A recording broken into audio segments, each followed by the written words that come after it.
All right, welcome everyone. We're so excited to be with you on this webinar to talk about the extracurricular edge, how students can build a high impact activity profile that will help them get noticed. A couple of housekeeping notes on this webinar.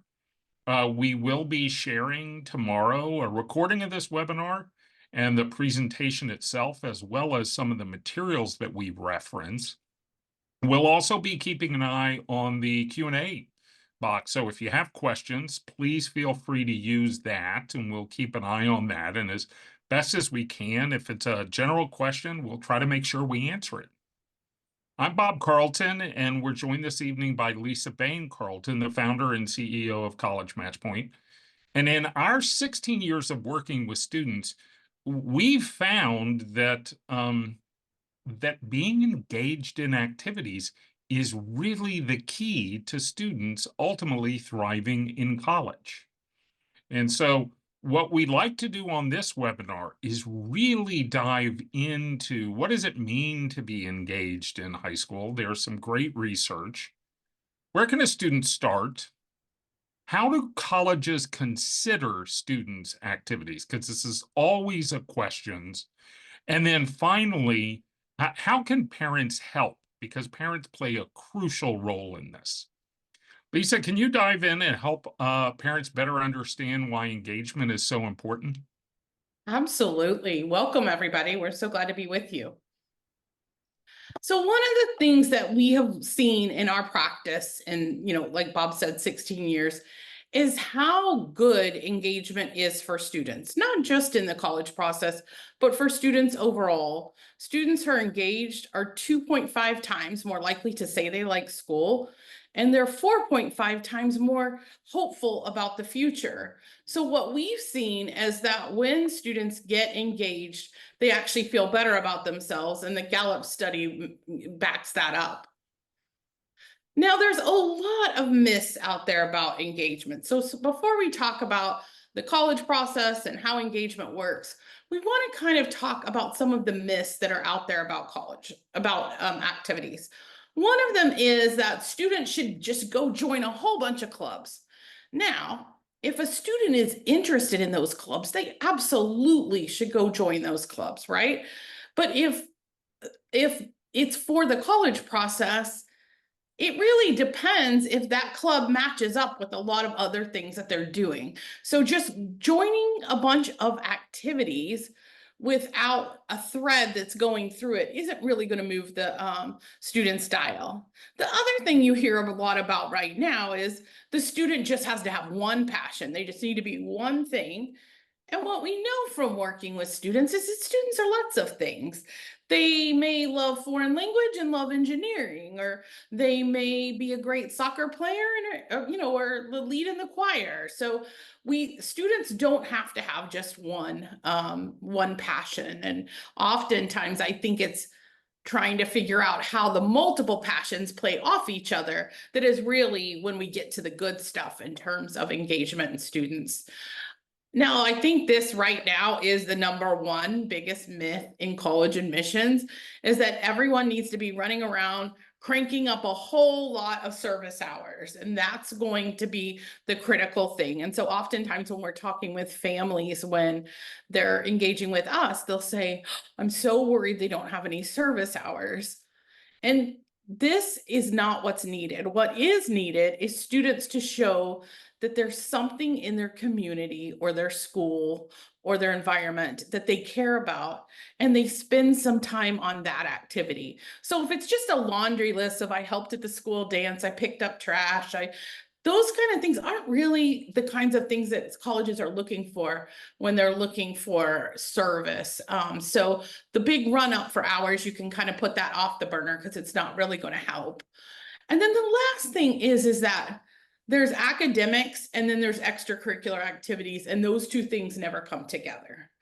If we're doing our job right, they should come together some of the time. Extracurriculars, there should be extracurriculars that have nothing to do with academics. And there probably should be some that do have to do with academics. So we'll talk about those things today, but hopefully a few of those myths and facts can kind of help you ground you as we talk about this topic tonight. One of the popular sort of memes in college admissions is that my student has to have a hook, that every high school student can be reduced down to one sentence elevator pitch. And I think one of the things we've seen is that every student is unique. Every student is a specific set of great, wonderful things. And that activity planning engagement isn't Google Maps. It isn't, I have to get to this destination. I have to have a hook. There's nothing more challenging for a ninth grader or a 10th grader or even for a high school senior than to say, what is your one hook? So one of the things as we begin to kind of think about the research that's done on students and engagement, and again, this comes from the Gallup and the Walton Family Foundation, is how do students define when they feel like they're thriving? Because this really gives us some direction about how to approach engagement. Students like to utilize their talents and skills. They like daily activities that include both academic and extracurriculars that push me in a positive way. And I can't tell you how many times students tell me something pushed me, and then I felt so good when I knew that I accomplished it. So a little push, a little discomfort, it's not a bad thing. In the past week, I have received some positive feedback. In the past week, I've learned a new skill. I recently learned something that I found interesting. And I have at least one adult, other than my family, who sees the unique me. And the reason we point these out is, again, to talk about, if done correctly, engagement, activity planning, extracurriculars, whatever you want to call it, is really healthy for students. Now, we certainly can see times when students have too much and they're overburdened, but overall, the concept of engaging, trying new things is really healthy for students overall. One of the distinctions that we have found super helpful is that sometimes parents and students approach this idea of engagement in terms of what will look good to a college. I only need to choose extracurriculars that will look good to a college. And I say to students and parents, that is not a sustainable motivation. That might be a start, that might be a criteria, it might be an input, but for a student to continue to take initiative, for a student to really put her all into something, there has to be something that returns to them. And generally speaking, the Gallup and Walton study says that is all about thriving, that the student has a sense that they're thriving based on that engagement, not simply that they're driving towards some hoped for outcome. And so, one of the things is, with that in mind, when we think about from freshman year to senior year, this is going to build on itself like a wave. I love the what Bob said, that it's not Google Maps. It's not like, oh, you can start out in freshman year and you can map all this out, because we're dealing with human beings. And so when they engage in one thing, they're going to find that it leads them somewhere else. They're going to think they're going to do something they're going to love, and they're not. So it's going to go, it's not going to be a straight line for most students. And that's okay, because they're getting great learning experiences along the way that they're going to be able to reflect on. And that's really important. You know, this is a great graphic and it looks all pretty and sequential and linear. And I think one of the unique things about a wave when you go to the ocean is that it's messy, that it doesn't go sequential. Lisa, when you think of a wave and the students that you've worked with, what is it about the students where sometimes they get overwhelmed by the wave? They either get knocked over because they're doing too much, or they feel like they can't even get the water going. What is it that you've seen about that wave that builds on itself? I think it's obviously different for each student. I think when students are younger, it's like getting out and riding the wave. They're sitting sort of on the edge of the ocean, and they don't want to get into the ocean because they are not sure it's going to be the right thing. And I also hear a lot of families like, how am we going to know this is the best thing? You got to just get in and go for it and start. And then it begins to emerge. And I think as we talk more tonight, that'll become clear.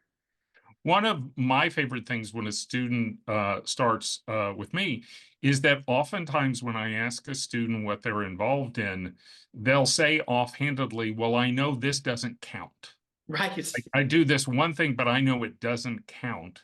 And sometimes that is really the starting point of a student's true engagement because it counts to them, because it's a way that has momentum for them. It's not simply some kind of checklist that they feel like they have to do in order to get to a college or university in their head. So one of the things that is important for us to talk about as we think about engagement is to know a little bit about how colleges look at engagement. So we're going to talk about that and then move into the different types. One of the things that everyone is pretty much aware of if they pick up the paper is that college has become more competitive. And I think what this has done is that there's so many applicants who have straight A's in rigorous courses and great test scores that oftentimes what separates students is the activities, the things that they've done both in the classroom and outside of the classroom that makes them stand apart. So I think as we've seen college admissions become more competitive, this idea of extracurriculars, of doing research, of having passion projects, all these things have become more important because it's one of the ways that a student can be unique and have something that is uniquely theirs.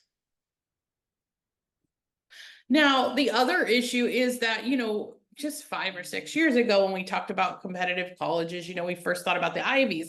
Now we have many state flagships that are very, very selective. So we're not just talking about the Ivies or kind of the drool schools right under the Ivies like Duke and Vanderbilt. This goes all the way into our flagship universities, which have also become incredibly competitive. And I think again, many of these schools have specific ways that they expect to see students engaging. One of the things that has accompanied this sense of competitiveness is the phase that we're in where there's actually highly selective majors. Majors like nursing or business, biomedical engineering has become incredibly competitive. Not surprisingly, computer science is oftentimes the most competitive major at some colleges. And so it's important to keep in mind that it's not just the highly selective schools, but it's the competitive or highly selective majors, even at schools that are relatively less selective. Right. So like if you were to think computer science is the one that always comes to mind first. If we think about computer science at like Illinois, Champaign-Urbana, overall that school's not that hard to get in, but try getting in the computer science department, really difficult. Same with like University of Washington. The same thing happens at top business schools like at UT. So it is both, as Bob says, the college you're going for and the major you're going for, which is why a lot of this has become a lot more complicated because how do you can look at an acceptance rate for a university and say, oh, that doesn't look too bad. But then when we look at the acceptance rate for a major, which is oftentimes very hard to find, and sometimes we can't find it, then this becomes a lot more complicated. So if we think about some of the buckets that colleges view engagement by, and these are not the only ones, but especially sort of on if we were to say ones that tend to stand out, especially and this is leaving out sports and choir and all those things that students do because they have talents, and all those things are really important. But I would say we have three buckets here. Obviously, the academics that a student does are always critical, the classroom. But then it's like, how are students pulling out threads in some of these ways? Intellectual curiosity being like a student is so passionate about learning that they want to learn something or apply something outside the classroom that they have learned. And so, I have a student right now who's just particularly interested in World War II, and she reads about it all the time. And she has all these, so it's not, this is something she's doing on her own. But there's ways that we can kind of take that and make that part of her application, because she's actually spending quite a lot of time on that, and turn that more into a project. So thinking about what are the intellectual things that your student is interested in, and those are going to vary greatly by student. There's also this whole area of what we would not use the term community service, but would say common good, which is, what is it that the student is engaging in and using their skills and talents for to make the world better? And I would say that in the year 2024, this is incredibly important to a college. So this isn't going and chucking up some hours. This is really wanting to do something over an extended period of time that is trying to address a communal or societal problem that the student cares deeply about. And if I think this is an area that students who do this, who are drawn that way, get great reward from this. Like, they feel so, a student was just explaining to me the other day a project that we're doing, and I could just see how proud he was of what he was doing. And I think, again, this goes way beyond college, even though we're talking about college. This goes to the point of this student grew confidence and agency by doing this.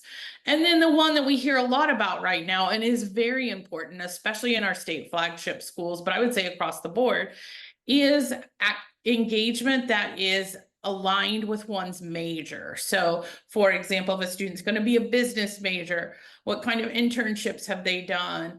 Have they taken any special business coursework at school? Have they tried to start their own business? Have they had a job? Like, all these things, and then you could do the same thing with, all the other majors, right? If they want to do nursing, have they done any of the pre-health things that a lot of the high schools offer? So that fit to major at certain universities, and especially we are based in Austin, Texas. I will say the University of Texas at Austin, it's an incredibly important part of the application, is being able to show that a student fits a major. And, we've always joked, because we are in Austin, that, we sort of hammer this into our students because so many of them do apply, but we have students all over the country, but we already sort of have this ethos. And I have a hypothesis that many of our students do very well because we spend so much time helping students think about how their major and their engagement connect, because I think that it has become a very important part of the college process. Bob, do you want to add anything there? Yeah, while this slide's headline is how a college views engagement, I think it's every bit as important to remember this is actually, in some ways, some of the markers of a student having a spectacular high school experience. That they develop a passion for a topic beyond the classroom, that they want to leave a lasting contribution to a community that they're a part of, and that they have a subject that they're so interested in that they're already thinking about what their ultimate career might be, and as a result, what their major might be along the way. And I think one of the things that we talk about, and we'll talk about a little more as we get going, is more and more we want to show that the student had initiative. In other words, the student was willing to go try something, start something, do something, join something, but they took initiative. And especially when students will do something on their own, I think it really does show that. And then also impact, like, did this actually impact something, whether it's your school, your community, the state, whatever it is. These things, I think, really build great skills. They show empathy, a lot of times when we're thinking about impact. They show resilience to be able to do something that takes initiative. And I think these also are the kinds of things that really both build great skills in students and tend to really shine in a college application. Now, one of the things when we think about the really selective colleges, because, many students, start out really wanting to go to the very top colleges in the country with, acceptance rates around 3% and 4%, right? At that point, these are kind of what you have to be thinking about in terms of the level of engagement one's going to need. What is the student engaged in at a regional, state, or national level? And I see students getting into very top colleges, Ivies and Ivy adjacents, without having something at a regional state level. But I would say this, they almost always have the second one, and that is that there are problems that the student's trying to solve. And I think when students really shine is when they initiate, and this is something parents can be partners in this, but ultimately students have to be driven towards this. It's really hard to push students to want to solve problems and leave a legacy. That takes too much work. And then we especially see in the STEM fields that there really is an expectation that students are going to have a multi-year engagement with a portfolio in engineering, computer science, whatever, data science, whatever it is they're going to major in, that's going to be, really important. And then we do see some students that are really enjoying independent research. I think it can be a great part of a college application. I also think there's often a lot of ways to build things from one's schoolwork in independent research. So one of the things that we're a fan of is kind of looking at everything that a student is doing and trying to suss out, like, wait, where's the gold here that we can just build on this more, versus constantly adding a whole lot of new things, because we also want to be cognizant of students having time to sleep, having time to just hang out with their friends and be normal teenagers, right? So one of the things we're always trying to do is say, where can we pull this out of school or out of other places, or combine things, which often also make a really unique story. Bob, you want to talk about the traits of a student at selective schools? Yeah, so to build on those sort of trail markers that Lisa noted, one of the things we've done over our 16 years of working with students is we've really pulled back and looked at what do those students who are at the most selective schools have in common. Lisa mentioned in the model that we showed that academic rigor is always at the center, and it's not simply the GPA. It's actually where students chose to take the more rigorous classes. It might be AP or IB. The second thing is that the student performed relatively strongly in comparison to the rest of their class, and that they had standardized test scores that were on par with that performance or potentially even stronger. That their resume showed depth. I know when we applied to college, the coin of the realm was a well-rounded student. Competitive schools nowadays can expect to see breadth and depth. And then finally, and we'll hit on this when we talk about how parents can help, that the students' college essays show that they're able to reflect on their engagement, not simply do, but show an understanding of why they did that and what motivated them and what they learned from it. And I would say that that's a spot, the reflection that we notice students currently having such a struggle with, which is why we will talk about that a little bit when we talk about what parents can do.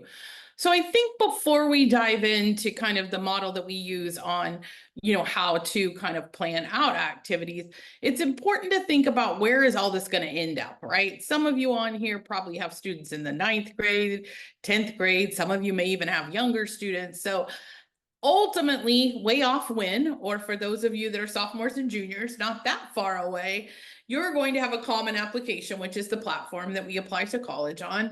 And it's your application, everything you send is going to sort of be the story of you. And in that story of you, we're going to have your transcript, which was simply looking at all the courses and the rigor and everything you've done in high school. You can't run from your transcript. It's always the most important thing. We're going to have your test scores. And we are seeing that test scores are becoming more important again in the college process. So everyone should have a test score. We're going to see your essays, which hopefully a lot of essays were going to be a reflection of your resume. And your resume, which we call an expanded resume because we start with a long resume and then condense it, but that's just our process, is everything that you've done in high school outside the classroom. And sometimes we sneak a little classroom in there too. So, and then your letters of recommendation, all that together is going to tell the story of you. And so honestly, essays, resume, and letters of recommendation oftentimes are impacted by your engagement. So that you're going to see that having engagement is going to fall into more than half of the items that you put into your common application. And while ninth graders or even 10th graders on this call, while they don't need to really be thinking about this, right? It's not a motivation to say, I need to do this so I can put it on my Common App. We oftentimes say to parents, the activities that your student is doing in ninth, 10th, or 11th grade is actually drafting those essays. It's actually drafting that expanded resume. The adults that they're involved in will be the folks who do the letters of rec. They're doing the work that they're going to capture in the Common App. Absolutely. And someone had a question, which I think is good before we move on to the model of activity planning. And that is it better to get an A in a regular class or a B in a rigorous class? And my answer would be, it's better to get an A in a rigorous class. And I know that's probably not the answer you were looking for. I would say the B depends if the student can get a high B, but and a lot of other factors, but the expectation of those more rigorous classes, because right now we're in an incredible period of grade inflation where, in Texas, the average GPA is at 3.5, right? So I don't say that flippantly, but really, if students are struggling to get more than a high B in a AP class, unless there's a special situation, one's going to be better off taking the less rigorous courses. Now, there's certainly exceptions to that, but yeah. Okay, Right. let's talk a little bit about a model that we've found is a helpful trail guide for students who are looking at activity planning. So Lisa and I developed several years ago this model that we call I4, Interest, Involvement, Initiative, Impact. Interest, what energizes a student? We have yet to meet a student in 16 years of doing this that comes to us and says, I just have nothing that energizes me. Now, oftentimes what they're actually saying is, it's not official. It doesn't relate to college admissions. And our answer is, that's not a problem. What energizes you? And that's a great starting point for students to really explore what interests them. Based on that, a number of students decide, I'd actually like to do something based on that interest. I'd like to be involved. It might be with my family, might be with my friends, it might be at school, it might be an extracurricular. Now, increasingly, we've seen students who say, I'm super involved, but I want to take the initiative. I want to step it up. And this is not one size fits all. This is not, oh, okay, if you're in a club, you absolutely have to be president of the club or it doesn't count. It's actually saying, what is it in that involvement that really connected with you? And you want to take the initiative of that. And then I would say for the work that Lisa and I and our team does, one of the more, I would say, sort of moving pieces is when students of their own motivation decide, I'm part of this community and I want to make a lasting impact. I want to look at something and say, this really made a difference in this community I'm a part of. When people look back after I've left this high school, they're going to remember that I did X, Y, or Z. And that's the impact I had. And it might be an individual, it might be a club, it might be a topic, it might be a job. But the student decided this is important enough that I'm not just going to take an initiative, I'm leaving a lasting legacy. And one of the things that I think is so important about this, because every student is different, is that in the middle of this chart, we have a student's aptitudes, their skills, and their motivation. And this is really important to remember that we have to take that into account. What is the student's natural aptitude? What are their skills and what's their motivation? Because one student isn't going to be the same as the others. And if we forget the student in the middle and just start trying to plan this out, it's not going to work well because we miss the person. Now, we talked a little bit about the distinctions between interest and involvement and initiative and impact. And in the description of this webinar, we talked about creating an activity plan that really makes a student stand out.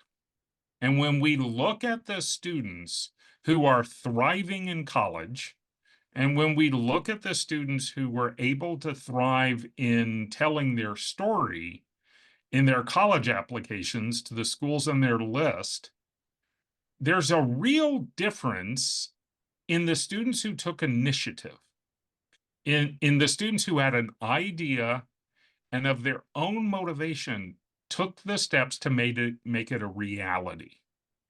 We have countless stories of students who said, I want to try this. I have this idea. I have this vision, and I want to take the chance of making it real.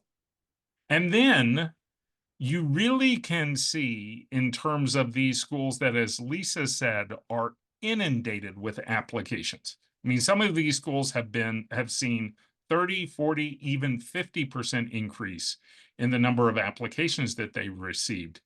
They really have a keen eye for trying to find students who are able to communicate the lasting impact they've had because of who they are, their ideas, their actions. And, several years ago, it was popular to say you've got to have leadership. In fact, we would have students somewhat sarcastically say, a friend of mine and I started a club just so we can be president and vice president. That's not leadership. That's resume padding. It's the kind of formal and informal leadership that leaves a lasting impact that so many of these schools are really looking for in the students that they evaluate. Now, Lisa, you've worked with kids across the grade spectrum, from even 7th to seniors. Can you talk a little bit about the distinction of what typically we see 8th, 9th, and 10th graders focusing on versus 11th graders? Absolutely. So I think this is a generalization again, so not every student's going to be the same. I think when we're thinking 7th grade, 8th grade, 9th grade, 10th grade, I think 10th grade is kind of a pivot year. We're really looking at exploration. And I think this can sometimes make families nervous because they're like, wait, we've got to get going on the big stuff. But that's the building. We have to give students a chance to explore things, try on activities, do different things, whether it's have a job or an internship or shadowing or taking extra courses, or special summer programs where they learn about something. They have to have periods of exploration for something to spark their interest for us ever to get to the initiative and impact. So I think it's really important. And honestly, some of my best stories in terms of students are students who went and explored something in the 8th through 10th grade and realized they really didn't like it. And guess what? They just saved themselves so much headache and hassle in college because they figured out that they thought they liked something, and then they tried it over the summer and they're like, oh, that was really boring, or I had to sit all day, or whatever it was. They learned something about themselves that then they go back, they reevaluate, and they think, okay, now I know that this is important to me. But without something to push against with that, without the exploration, they don't ever have that opportunity to kind of know. So I feel like as adults, we're saying, like, what do you want to do with your life? What do you want to do? Or, all those things. What do you want to be involved in? There's a little bit of helping your student just jump in, get involved, and kind of seeing where it lands. And so I think this is especially important in 8th and 9th grade, to just expose them to things and let them get experiences. And let's say the student is, an athlete. So they're spending tons of time on a traveling soccer team, because we hear this a lot, or volleyball or whatever. Can you just help them get some little bits of other experiences and other things, so that as they go up in the years, they have some other things to pull on in addition to that soccer or that volleyball or whatever? So that's where I think the 8th and 9th grade, really 8th, 9th, 10th, is really important. And then it leads them usually. It leads them one of two paths. In 11th grade, some students, most of them, will sort of land on, I think I'm interested in this or this. They'll get down to a couple buckets. Other students, we're going to learn about them that they're the and kid. They like this and they like this and they like this and they like this. And we're never going to narrow them down because that's part of who they are, is that they're going to like all these things. That's going to impact the kind of college they go to. So this exploration period is a really important input for sort of the second half of engagement and of college planning. Two observations here. The first observation is that Lisa and our team often joke that spring of sophomore year unofficially counts as 11th grade in college admissions. That in that important spring of sophomore year, you're starting to think about, where do I want to get in more involved and take initiative? And that's going to show up in class choices for your junior year, but it's also going to show up in the kind of summer you decide to have based on the interest and involvement you've had in 9th and 10th grade. So you can almost think of a big asterisk here between 10th grade and 11th grade when a student's in spring of sophomore year. And the second thing I would say is, students oftentimes say, I don't want to go to a college that only cares about my major. Mhm. The answer is, isn't it great to know that about yourself? And you're still going to want to be engaged. It just may mean that your engagement isn't around an internship or a job, or it may be around 3 or 4 different topics, and you're just fascinated with how they come together. Now, There's Lisa, two questions real quick, Bob, that I'm yeah, going to begin with. But one is, what if my students in high level sports and they don't have any time for anything else? I actually think this is a pretty significant issue for a lot of families.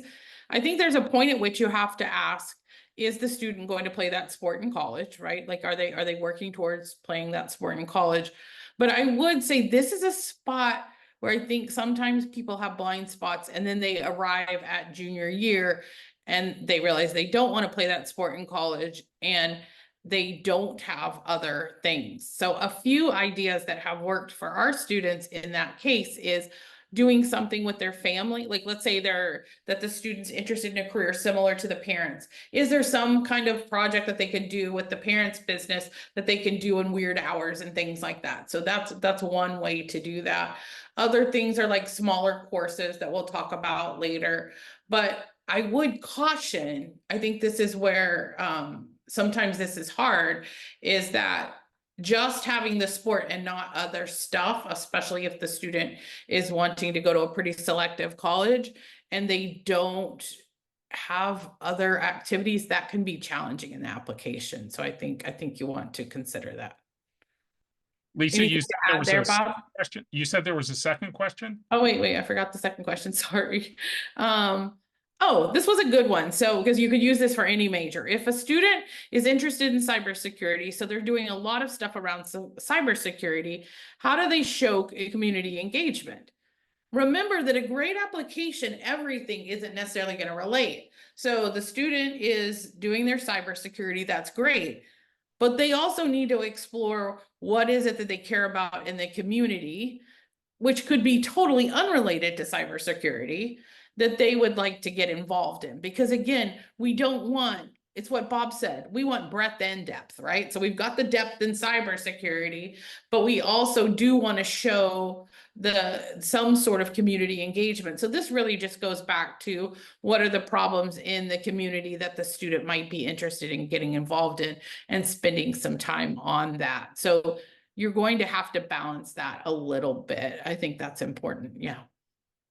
So Lisa drew the attention to this section of our I4 model.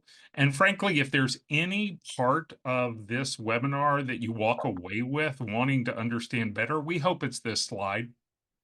And that is that all of this has to start inside out with the student. This can't be, hey, my next door neighbor got into Stanford and they did this, this, and this. Hey, my student needs to do this, this, and this. Every student is unique. They have natural talents, gifts. They already have skills they're great at. and something excites them. And so when we work with a student, the first thing we do is to try to dive into this. Now, to be clear, the fastest way to shut down a conversation with most teenagers is to ask them, what are your skills, aptitudes, and motivations? Right. Their answer in their head is, why is this older person asking me this question? But there are tools, and we've been lucky enough to develop some and use some. But I really would challenge parents that are on this webinar to really think, I know my kid.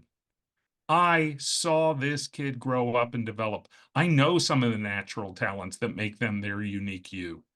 I know the skills that are really distinctive and the skills that they seek out to develop. And by God, I know what motivates my kid. And I That would say one, oh, go ahead, Bob, finish. Sorry, I thought you were No, finished. that should guide the planning. And Lisa made this great comment about athletics a moment ago.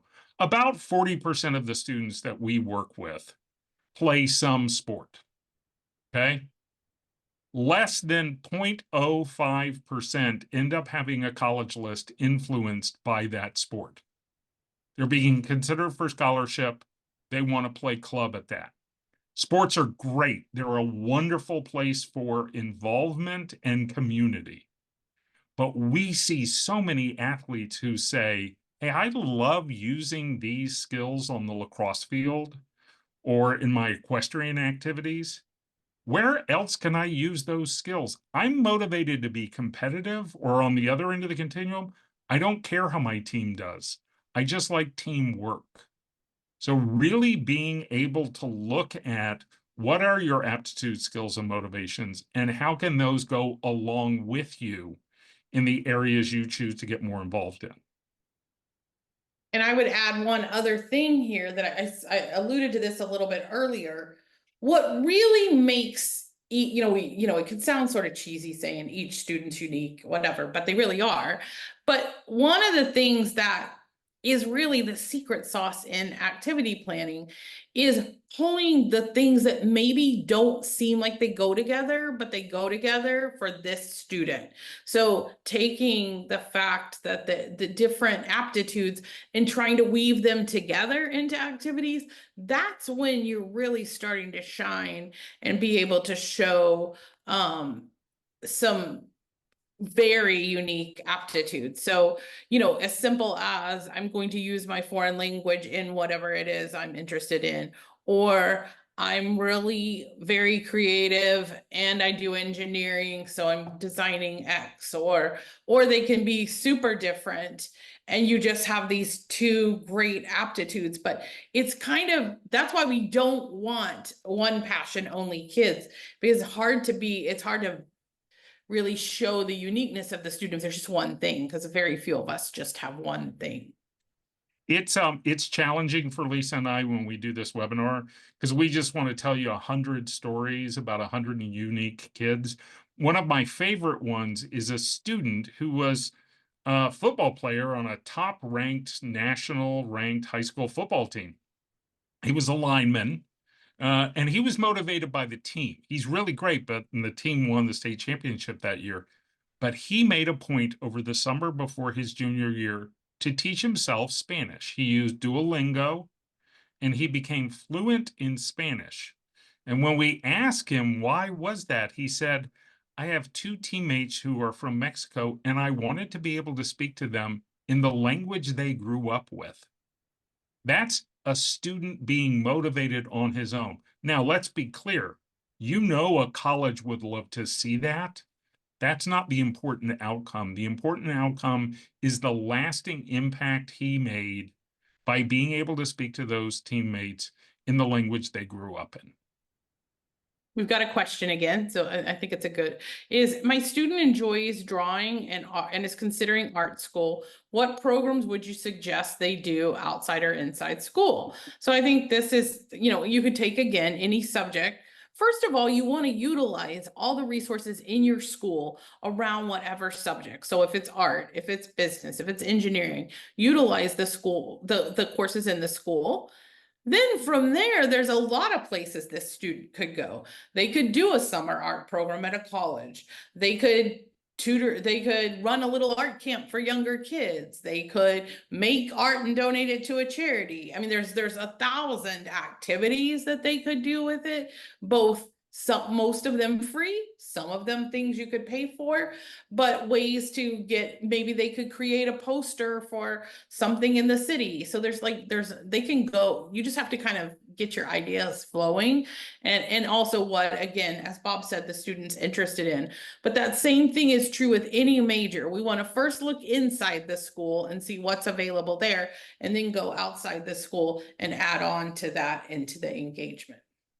You know, our team is a group of student nerds. And so when a student comes to us with this, we're going to spend hours thinking about it. And one of the questions I would have entertain with that student is, what is the kind of outcome that you want? Do you love studio art? Is it for personal expression? Do you actually like drawing how things should work? Great. You might want to be a user experience designer. You might want to do storyboards for products. Do you love graphic design because you love communicating with people? Maybe you're a graphic designer. To really get a sense of what are the outcomes that the student wants with those incredible gifts that they have. Lisa, one of the things that you see more and more is that not only are these skills important for the student, but colleges are increasingly looking for skills. What are some of the key skills that these colleges are looking for, and why are they so important? Well, I think that what we're seeing, I'm going to pull out a few, I'm not going to talk about each one, is that I think character is something we're seeing colleges really want to know. They want to know that students can care about other people, can work with other people, understand other people. So I think that's very high. I think we've hit on initiative in some of these. I also think colleges are looking for students who solve problems. And then I think that they're also looking for students who are resilient. So if students have had to overcome things, I think that's oftentimes, if they can reflect on it in a positive way, can actually show that they're more mature than some of the other students who may be coming to college. So I think all of these skills are really important, but I think those are a few that really jump out at me right now. I think we hear colleges saying that they've got character evaluations on the applications, because they're really, it comes down to this simple. They're trying to see, can this person be a good roommate? This generation has trouble sharing a room. So these are the kinds of things that colleges are trying to say, does this student have the academic profile, but also as a human being, how are they going to fit in on our campus, and are they going to be a good community member? Um, we have an entire separate presentation and conversation around all the different types of activities. And in our follow-up tomorrow, we'll include our entire guide on activity planning, as well as our guide to summer planning. In January, we have a dedicated webinar. I won't read you the common types of activities, but I will comment. Students' inabilities to get involved are never because there just aren't any activities. There's always opportunities. I think the most challenging thing is to start with that student and then to think about what would they be uniquely motivated to do. And the one I want to call out here, and I say this as a fellow parent, never underestimate the power of a student having a job. Mm-hmm. They learn to interact with adults, to take a sense of responsibility, of self-advocacy. That's a part that is not only good for a student in real life, but in college. Don't underestimate the impact of a job. And that you don't have to do a lot of expensive activities. We've got a question here, Bob, that I think is really relevant. And that is, my student's at a very rigorous magnet school. Not only will this affect his overall GPA, but his homework load is very high. And I'm guessing this is implied that this impacts GPA and activity. So I'm going to answer it from an activity standpoint. The reality is, at these most selective schools, that most students are in the same boat, that they are they're not going to get to top colleges if they don't. So this is why you have to be efficient with your activities also, because we don't want students to be overburdened. So you have to think very clearly about how you're going to use your summers, as Bob mentioned, how you might use breaks and how you can slip in some things. because sometimes people will come to us and say, oh, well, we don't have time for activities, we go to a hard school. The reality is, so will all the other people that you're applying with. And there should be some time for students to do activities. I think what it's about is balance. It's about having the correct balance. There are students where doing something during the school year, in addition to that, may be challenging. So you're going to have to use your summer and your breaks for those kinds of things. Frankly, oftentimes for parents, it's hard to even envision what we mean by activity planning. In our follow-up note, we're going to send you 2 example resumes. Lisa mentioned the expanded resume that we use, so you can visualize this. We want to give you 2 examples. A student who started as an ice cream scooper, and eventually she was the citywide ice cream merchandiser for that local ice cream shop. She did it because she loved ice cream, and she's thriving as a marketing major at one of the most competitive business schools in the United States. The second is a student who knew she wanted to be a doctor, right? We see this with so many students, but she took the initiative to get connected with other kids through a summer medical program. She also was at a competitive school where classwork was almost overwhelming during the school year. So she was really strategic with her summers. And then she landed an internship that really gave her the opportunity to be involved in projects that connected her interest into a lasting impact. Now, one of the things we hear so frequently from parents is, my student is stuck. They tried 20 things and they didn't like any of them. They don't know what to do. They struggled last fall, and I really can't get them back in the game. We have a couple of suggestions here, but the one that we really want to draw your attention to is to do things as a family. Don't underestimate the impact of being alongside your student as they volunteer and really try to solve a problem in the world. Don't underestimate the impact of a family business and having your teenager work with you. Lisa, are there any other comments you want to make about this oftentimes scenario where a student is stuck? This is something I've been reflecting on a lot because I have been doing this a long time, is when I think about students who have been really successful in engagement that was really meaningful to them. Someone partnered with them to help them think it through, and usually multiple people did. So, like, they might have had someone like us, but I do think family is often really important. And I think we're at a little bit of a moment where it's like, oh, parents, stay out of the college thing. And I'm not sure that is really the right advice. I think that you do uniquely know your student, and some students are shy and they're not going to take initiative, or they need to just take a baby step, right? Like, and so what I have seen over the years is some amazing projects that families have helped kids say, hey, what do you think of this? They didn't do the project for the student, but they helped them think through what they could do. And then they had the really great ability to let go and let the student, because if the parent does the project for the student, it's going to be real obvious when we say to the student, hey, okay, we're going to write an essay about this. And they're like, oh, I didn't really do anything, so it has to ultimately happen with the student. I also think in the younger years, do service as a family, like find a cause that your family is meaningful to you. Model this for your students so that as they go up in the ages, they can actually see these things. Talk about your work, whatever you do for work. Talk about it at home. If your student expresses interest in something that you don't do, maybe you have a friend or a neighbor or someone who does that. Invite them to dinner. So I think especially in those younger years, parents can be great facilitators in this process. And I think if I think back on my career, many of the best things I've seen, parents sort of help the student get started. Then they sort of pull back and let them. And in the younger years, many students have come from families where they did some of these things of going out and doing as a family, so that it was sort of part of the ethos that we are people who help other people. We are people who are curious. Now, Lisa, you were speaking there about the role that parents can play and how central it is. As you worked with countless parents, what are the sort of characteristics you've seen of parents who've been able to nurture that engagement with their students?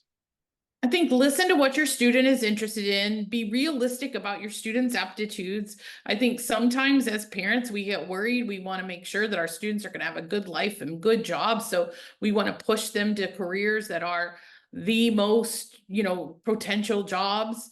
And make sure that actually fits with your student and listen to the things that they're interested in. As I mentioned earlier, help them connect to resources. I think this is a critical role of family. Pursue engagement as a family. And then the last thing, which I think is really critical in the college process, is have some times of reflection, about activities or life in your family's conversation, because this is ultimately when a student gets to that point of applying to college and having to write essays. Essays are really just a form of reflecting on experience, okay? And so if a student doesn't, and I don't see a lot of this happening in schools, right? Because it's all very to the test. So this is something that again I think can happen at home, and it's an important life skill to have, but it is also a skill that is in the college process and will help a student in their ability to thrive in activities and thrive in the college process. We've really appreciated the opportunity to join you this evening. This webinar is part of a series in November for the families on this webinar whose students are focused on UT. We'll be having a webinar specific around UT, very focused on Fit to Major. In January, we always have a webinar around activity planning for the summer as families start looking ahead. I have a webinar on college tours in February, and then a webinar that goes even deeper into highly selective colleges in March. We sure appreciate the time we spent with you this evening. We'll share with you the materials tomorrow. And as always, we really encourage you to continue to work with your students to drive their engagement in stuff they love. Thanks so Thank much. you. Thanks.